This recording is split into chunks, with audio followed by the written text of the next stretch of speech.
Salut, salut, salut, salut, salut, c'est bientôt Noël. Enfin, pour moi, parce que pour vous, c'est déjà passé. À l'heure où je tourne cette vidéo, Noël, c'est dans environ 25 jours. Justement, pour mes grands-parents, je voulais leur fabriquer une laisse, puisqu'ils ont eu un chien assez récemment.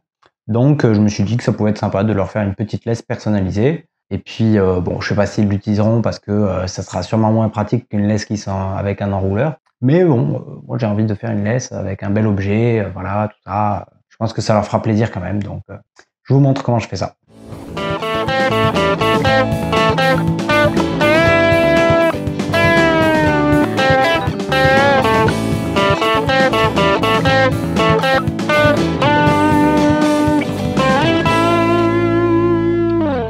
Alors déjà, je vais utiliser de la sangle, c'est de la sangle nylon comme ça, elle est beige, elle a une couleur assez sympa je trouve. Donc ça va être, on va dire, le corps principal. À chaque extrémité, je vais mettre du cuir, comme ça, je vais venir faire un U pour pincer le bout de la sangle. D'un côté, il va y avoir une accroche avec une sorte de mousqueton, et de l'autre côté, juste de poignée, quoi. Enfin, plutôt une dragonne, un peu. Donc voilà, je pense que pour la dragonne, je vais prendre un cuir un peu plus souple, et pour le bout, je vais prendre ce morceau-là, c'est une chute, voilà, il est bien épais, mais bon, ça devrait faire l'affaire. Donc par contre, il est un peu trop large par rapport à la sangle, donc on va commencer par le couper, faire les arrondis, faire les bouts avec mes emporte-pièces. Si vous n'avez pas vu la vidéo de fabrication des emporte-pièces, je vous la mets là. Allez, c'est parti. Je commence donc par couper 2 petits morceaux de cuir. Le premier avec du cuir épais, ça va être pour le côté de l'accroche au collier du chien. Et de l'autre côté, un avec du cuir fin pour faire la poignée afin d'avoir de la souplesse. Ensuite, j'utilise mes emporte-pièces fait maison pour tailler les bouts de ces morceaux de cuir comme il faut.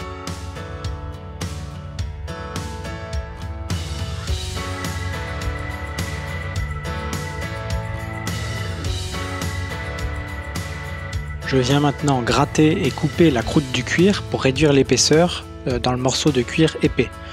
Je fais ça à l'endroit où le morceau va être plié, comme ça va permettre d'avoir un pli plus net et plus facile à faire. Ensuite, j'abacarre les angles de cette même pièce, donc la pièce épaisse. Ça va me permettre d'avoir le côté du cuir qui sera bien arrondi. Et ensuite, je marque les points de couture sur les 2 pièces de cuir pour pouvoir faire les coutures autour de la sangle ensuite.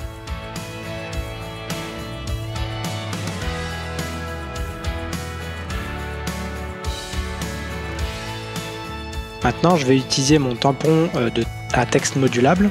Je vais bientôt vous montrer dans un short comment je l'ai fait. Et donc je l'utilise pour marquer le nom du chien, ça permet d'ajouter une petite touche personnelle assez sympa.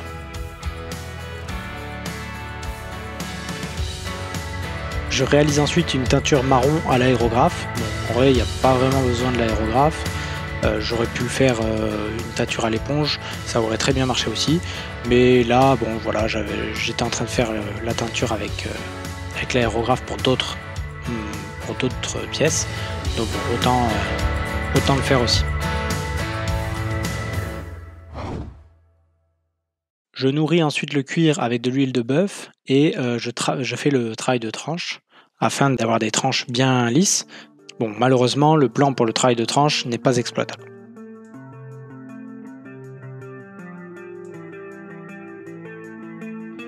Il est maintenant temps de s'occuper de la sangle. Je la coupe à la longueur choisie. Donc je crois que j'ai fait environ 2 mètres et je brûle les extrémités pour éviter qu'elles se défassent.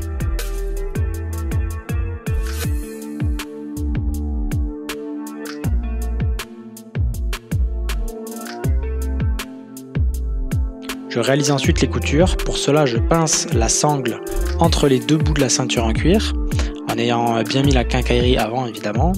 Et puis j'utilise ma pince à 2 celliers pour tenir le tout pendant que je fais la couture.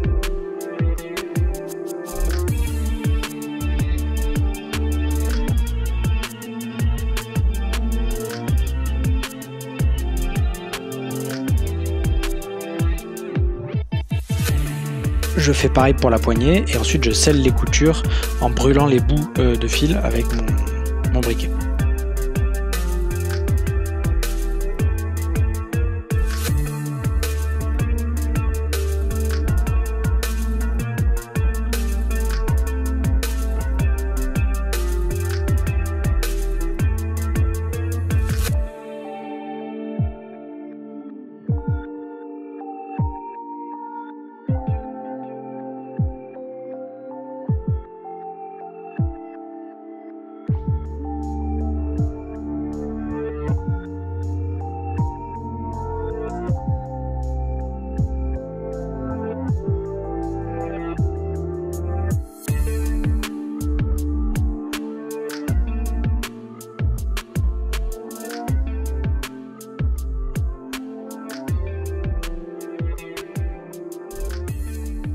Et voilà, maintenant un superbe cadeau de Noël original, personnalisé, fait à la main et avec amour.